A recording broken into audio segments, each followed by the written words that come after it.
Olá, tudo bem? Hoje vamos falar sobre Getúlio Vargas, que foi o presidente do Brasil entre os anos de 1930 e 1945, em um período da história que ficou marcado como a Era Vargas. Depois reassumiu o poder entre 1951 e 1954, tornando-se o presidente que permaneceu mais tempo no comando da nação. O político gaúcho foi figura central na Revolução de 1930. Vargas nasceu em 1882, na cidade de São Borja, no Rio Grande do Sul. Aos 18 anos, ingressou na carreira militar, chegando ao posto de segundo sargento. Após sair do exército, Getúlio Vargas concluiu a graduação em Direito em 1907, momento em que já se envolvia com a vida política. Em sua trajetória na política, foi deputado estadual, deputado federal, ministro da Fazenda e governador do Rio Grande do Sul. Foi na Revolução de 1930 que chegou ao poder como presidente da República.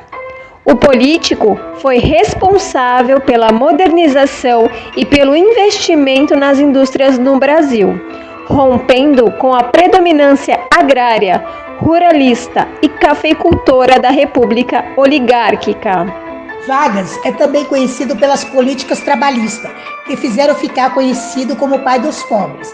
Além disso, foi em seu governo que a cultura e a identidade nacional passaram por transformações e consolidações. A organização da República Velha foi interrompida pela Revolução de 1930, chefiada por Getúlio Vargas, a qual permaneceu no poder até no ano de 1954, quando o então presidente da República comete suicídio e sai da vida para entrar na história. No ano de 1930, é criado o Ministério da Educação e Saúde Pública, para cuidar especificamente dos assuntos relacionados à educação e à saúde no país. E em 1931 é implantada a Reforma Francisco Campos, que organizou de forma efetiva o ensino secundário e superior no Brasil. Uma das ações mais importantes desse período foi o Manifesto dos Pioneiros e da Educação Nova, constituindo uma série de propostas feitas por conceituados educadores da época, sobre a liderança do professor Fernando de Azevedo para a melhoria da educação no país. Já em 1934, é publicada a nova Constituição Federal, determinando de maneira inédita a educação como um direito de todos os brasileiros, devendo ser disponibilizado pelo governo e pela família. A próxima Constituição do país foi aprovada por Getúlio Vargas no ano de 1937. E no que atinge a educação, tinha a orientação de preparar muitos trabalhadores para atender a demanda da economia brasileira, e para o alcance deste objetivo, esta lei magna focou o sistema educacional no ensino profissional.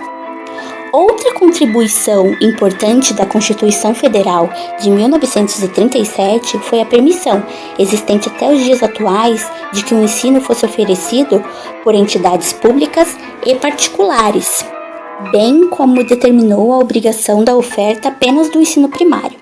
Com essas mudanças, surge uma nítida separação entre a atuação intelectual feita pelos pertencentes às classes ricas e o trabalho braçal, com foco no ensino profissional, feito pelos brasileiros pertencentes às classes pobres. Em 1942, são feitas as leis orgânicas do ensino no Brasil, e tiveram como grande contribuição a criação do SENAI, Serviço Nacional de Aprendizagem Industrial, com foco no ensino profissionalizante.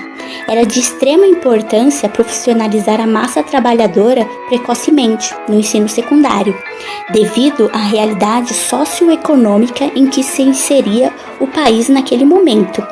Por isso, o SENAI se destacou cada vez mais nesse chamado sistema tecnicista de ensino, que visava qualificar a mão de obra para a indústria, comércio e prestação de serviços, respectivamente.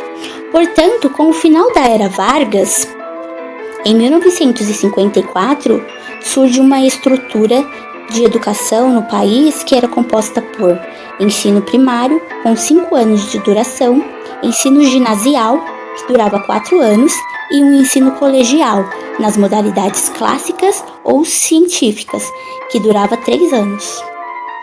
Falando-se do ponto de vista educacional, a Era Vargas foi muito marcada pelas chamadas reformas Capanema. Gustavo Capanema foi o ministro da Educação em Vargas. Com suas medidas, ele procurou revitalizar o ensino primário, criou o ensino supletivo para quem tinha abandonado seus estudos, organizou o ensino primário, o ensino ginasial e o ensino colegial, o ensino profissional de nível médio e criou também o chamado Exame de Admissão. As diversas propostas para a educação pela gestão de Vargas disfarçavam a verdadeira intenção de utilização do ensino como um instrumento que colaborava para o projeto reformista que ampliava a desigualdade social e formava uma grande massa de trabalhadores dispostos a cooperar para o aumento do lucro e da produtividade do sistema capitalista.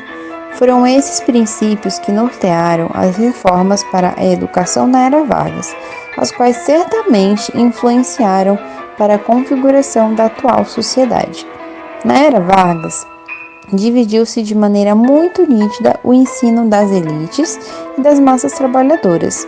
Mesmo com as tentativas de melhoria na educação, as massas trabalhadoras ainda não receberam um ensino público de qualidade, destoando muito daquele oferecido às elites do país.